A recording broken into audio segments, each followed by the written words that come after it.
So now we will discuss about the pathogenesis of Mycobacterium tuberculosis. Pathogenesis.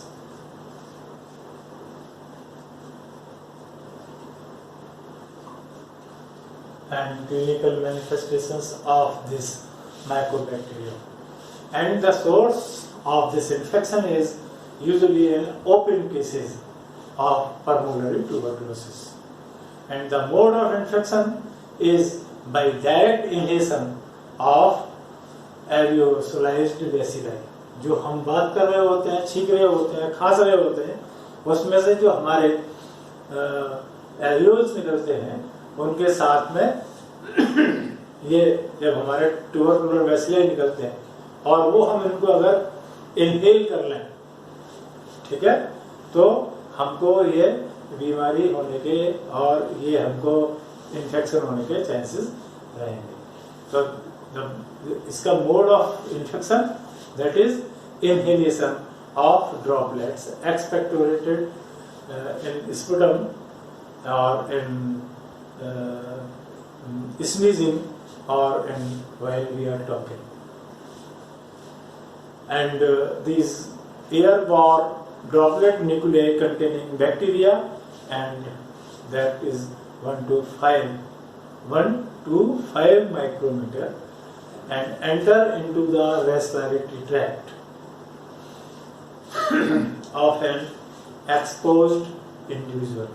जब कोई हमारे सामने या टीबी का पेशेंट स्पेशली पल्मोनरी ट्यूबरकुलोसिस से सफर कर रहा है और हम उसके सामने खड़े हुए हैं और वो खांसता है, छींकता है या बात कर रहा होता है, तो उसके जो ड्रॉपलेट्स हैं उनके साथ में जो बैसिलाई आ रहा है, अगर उनको हम इनहेल कर लेंगे तो वो हमारे लंग्स के एल्वेओलाई में पहुंच के इन्फेक्शन कर सकता है.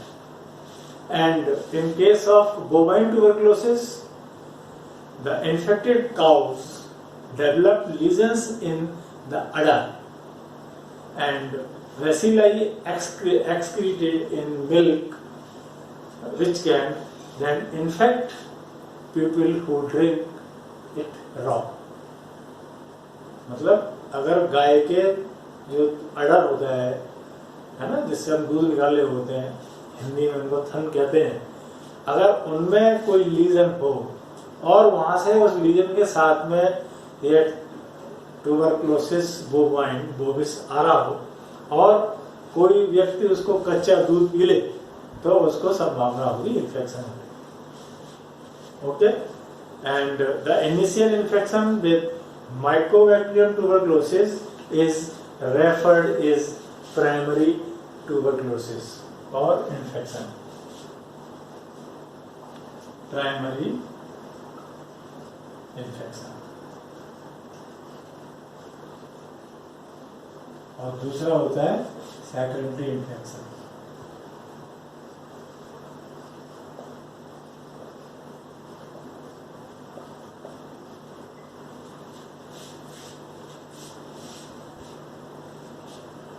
जो initial infection that is known as primary infection, and the subsequent disease in the previously sensitized person either from a exogenous source or by a reactivation of the primary infection is known as post-primary or the secondary or reinfection tuberculosis, and with different pathological manifestations or features. तो जब हमें कोई infection पहली बार लगेगा that is known as primary infection, और जब हमें दोबारा से कोई किसी के थ्रू लग रहा है तो उसको हम पोस्ट प्राइमरी और in other words we can say the secondary infection of disease. और जब हमें इन्फेक्शन होता है तो इससे हमें एक बीमारी होती है that is known as tuberculosis.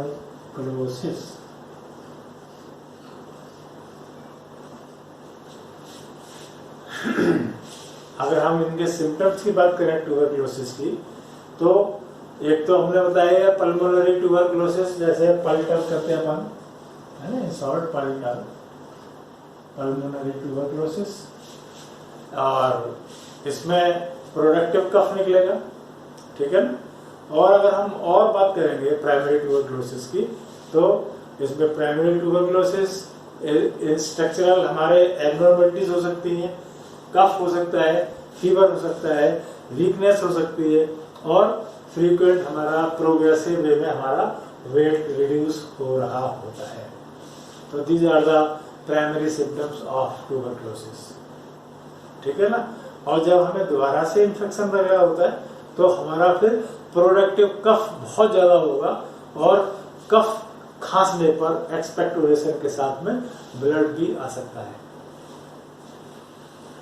और प्लूराइटिस भी हो सकती है, चेस्ट में पेन हो सकता है, ठीक है ना।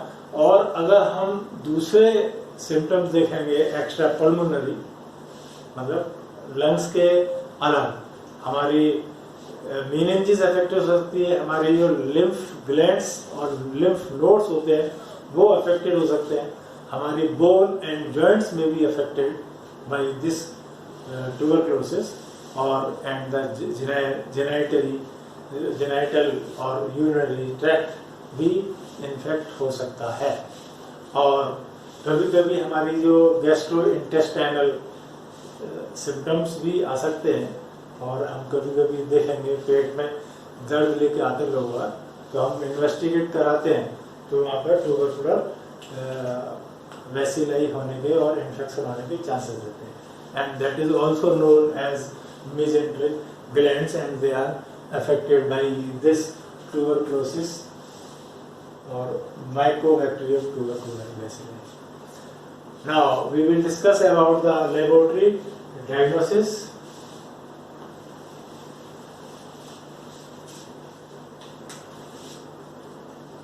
Lab diagnosis.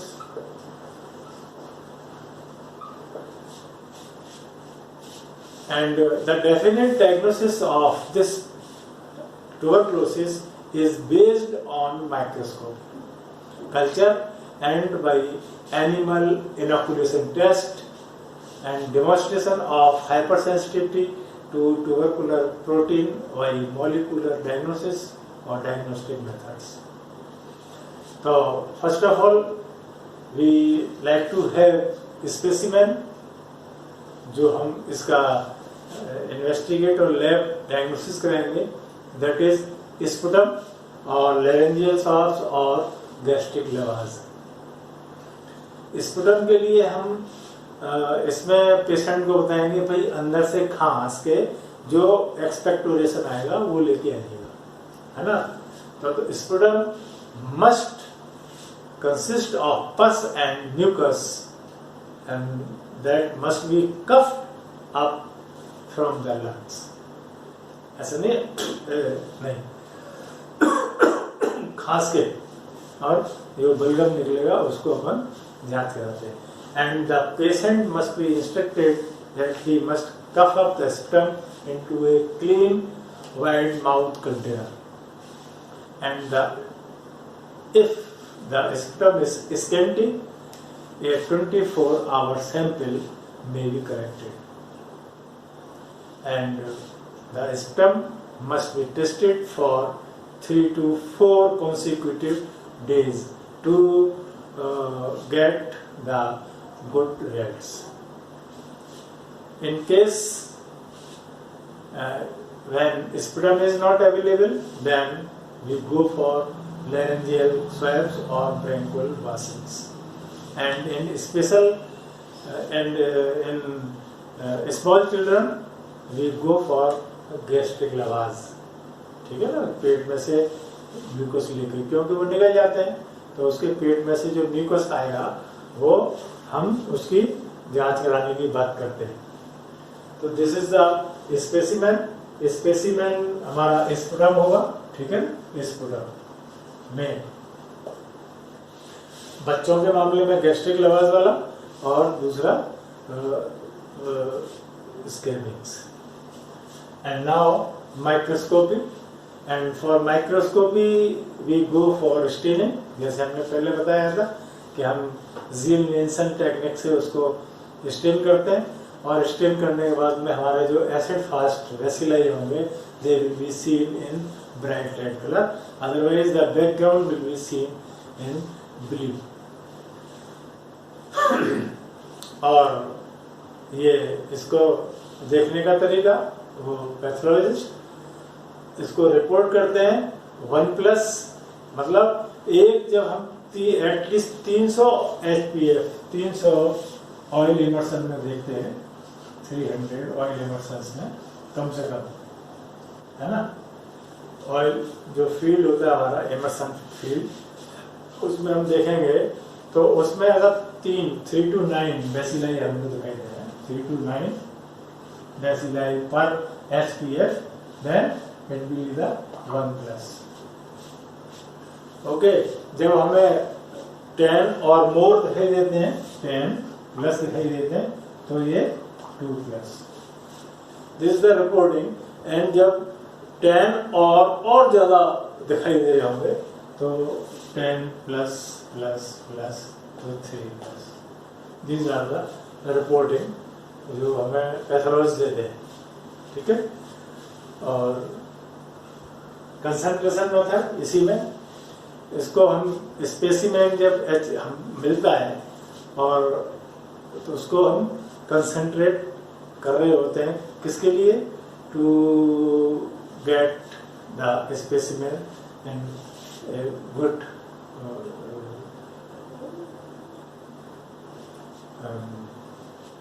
quantity or volume. So there are several methods which are used to concentrate this mucus, that is Petrov method.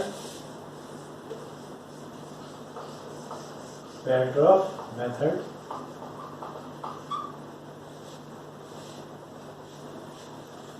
इसमें जब हम सिंपल, और इसको हम यही ज्यादातर यूज होता है, और इसमें हम क्या करेंगे, इक्वल वॉल्यूम और स्पुटम लेंगे और इसमें 4% सोडियम हाइड्रोक्साइड को मिलाकर इंक्यूबेट करेंगे 37 डिग्री सेंटीग्रेड पर, स्पुटम प्लस 4% सोडियम हाइड्रोक्साइड.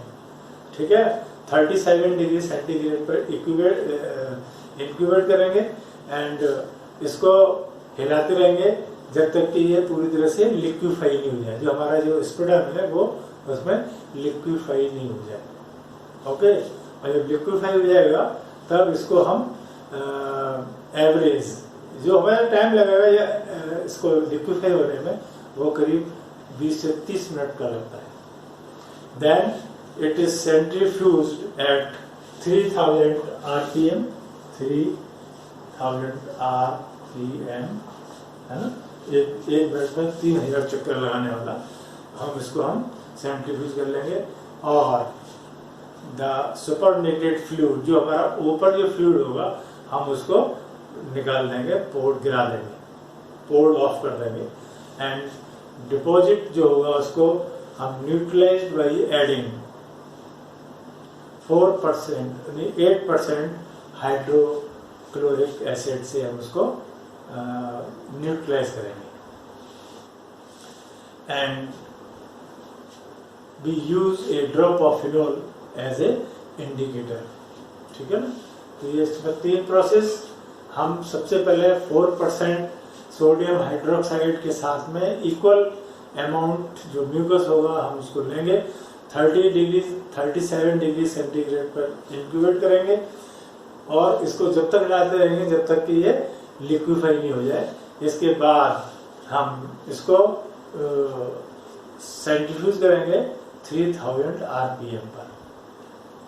इसके बाद जो हमारा ऊपर जो सुपरनेटेड होगा उसको हम गिरा देंगे, निकाल देंगे. और जो डिपॉजिट होगा उसमें हम दोबारा से 8% हाइड्रोक्लोरिक एसिड मिलाकर साथ में इसमें 1 बूंद हम डालेंगे फिनॉल की, जो हमारा रेड इंडिकेटर का काम करेगा. And this deposit is used for smear. हम इसकी स्मीयर बनाएंगे एंड स्मीयर बनाएंगे, कल्चर करेंगे, या फिर हम कभी अगर हमें एनिमल इनोकुलेट करना है तो हम उसमें भी इनोकुलेट कर सकते हैं. And in urine and S CSF specimens, the centrifugation is done to concentrate the specimen, and the centrifuge deposit is used for the smear and for culture examination. The process is the same. ठीक है, तो ये concentration method जिसमें हम पेट्रॉफ method use करते हैं. अब culture की बात करेंगे तो कल्चर हम फिर वही हम लगाते हैं इसमें एलजे मीडियम में. ठीक है ना, एक हमारा सॉलिड मीडियम होता है, दूसरा हमारा लिक्विड मीडियम होता है. लिक्विड मीडियम में हमने बताया था सर्पेंटाइल वो बनती हैं, सर्पेंटाइल इस तरह से आकृतियाँ बनेंगी. और जब हम LJ Lowenstein and Jensen medium use कर रहे होते हैं तो वहाँ पे जो वेसिलाई होता है वो that will grow very slowly and it will take 2 to 8 weeks. And in a positive culture, जब हम पॉजिटिव कल्चर में देखेंगे तो कॉलोनीज में appear on culture medium and smear is prepared from the isolated colony and stained with Zielson-Neelsen method. And the acid bacillus is slow growing and non-pigmented and niacin positive. It will take as Mycobacterium positive, tuberculosis positive, and confirmation is done by the biochemical reactions. So this is about the culture and animal inoculations. Animal inoculations में भी वही हम कर रहे होते हैं. The sputum जो हमारा स्पुटम है उसको हम डिकंटामिनेट करेंगे, कंसंट्रेट करेंगे और सेंट्रीफ्यूज जो डिपॉजिट होगा उसको हम इंट्रामस्कुलरली जो हमारा गिनी पिग, स्पेशली हम गिनी पिग में यूज कर रहे होते हैं, उसको हम इसको लगाएंगे, है ना, इनोकुलेट करेंगे. और जब इनोकुलेट करने के बाद में हम देख रहे होते हैं कि वो गिनी पिग हमारा प्रोग्रेसिवली उसका वेट कम होता चला जा रहा है और डेवलपमेंट ऑफ ट्यूबरक्लोसिस और ट्यूबरक्लोसिस में डेवलपमेंट होता चला जा रहा है. एंड द एनिमल, ये हम दो गिनी पिग्स पे हम इसको लगाते हैं. और जब हम एक गिनी पिग को हम 4 वीक के बाद में ऑटोप्सी करेंगे, किल करने के बाद में उसको ऑटोप्सी करेंगे. If the guinea pig shows no evidence of tuberculosis, the other is autopsied after the 8 weeks. 8 हफ्ते बाद उसका भी हम किल करने के बाद में ऑटोप्सी फाइंडिंग करेंगे. तो this is about the animal inoculation. और उसके बाद में हम सीरोलॉजिकल जांच करेंगे. सीरोलॉजी में हम देखेंगे, सीरोलॉजी में हम एंटी माइकोबैक्टीरियल एंटीबॉडीज को पेशेंट के सीरम में फाइंड आउट करने की कोशिश करते हैं. एंड वेरियस जो सीरोलॉजिकल टेस्ट हैं, चाहे वो एलिजा हो, चाहे वो आरआई हो, चाहे वो LA लेटेक्स एग्लूटेशन हो, उनको भी हम detection serology, sero diagnosis for this tuberculosis के लिए हम यूज करते हैं. और अगर दूसरा हम ट्यूबरकुलिन टेस्ट भी करते हैं, ठीक है ना, that comes also under the immuno diagnosis. And other जो मॉलिक्यूलर जो डायग्नोसिस होती है, ये उनके मेथड्स होते हैं. उसमें हमारा PCR that is polymerase chain reaction होता है, जो एक बहुत तेजी और रैपिड मेथड ऑफ डायग्नोसिस है ना. And that is based on DNA amplification and has been used to detect the tuberculosis, this mycobacterium, directly in clinically specimens. So this is all about the lab diagnosis of this mycobacterium tuberculosis. Now we will talk about the Koch phenomena, and this phenomena has 3 components. Number one, local reaction of induration and necrosis. जब हम उसको inoculate करते हैं तो वहाँ पर swelling, inflammation होगा और नेक्रोसिस होने का चांसेस है. Second, a focal reaction in which there occurs acute congestion and even hemorrhage around the tuberculosis foci in the animals which we use this which we inoculate the tuberculosis bacilli. And third one, a systematic response of fever may sometimes be fatal. So these are the three components which we found in this Koch phenomena. और ये Koch phenomena हमने पहले भी discuss किया था, है ना, Koch postulate के साथ में. इसमें उन्होंने ओरिजिनली ट्यूबरक्लोसिस के एनिमल में रे इन्फेक्शन का एक्सप्लेन किया था, है ना, इसके टेस्ट को करके. And when a guinea pig is inoculated the subcutaneously with virulent tuberculosis bacilli, it produces no immediate response. But after 10 to 14 days, a nodule develops at the site of injection, which ulcerate and ulcer persists till the animal dies. And animal dies due to the progressive tuberculosis. And the regional lymph nodes are enlarged and caseous. And on the contrary, the virulent tuberculosis bacilli are injected in guinea pig, which had received a prior injection of tuberculosis bacilli 4 to 6 weeks earlier, and indurated lesion appears at the site of day or two. This ulcer heals rapidly and without involvement of the regional lymph nodes or other tissues, and this is known as the Koch phenomenon and the combination of hypersensitivity of immunity. And this is all about this Mycobacterium tuberculosis, and so I hope you will enjoy this video. So thank you.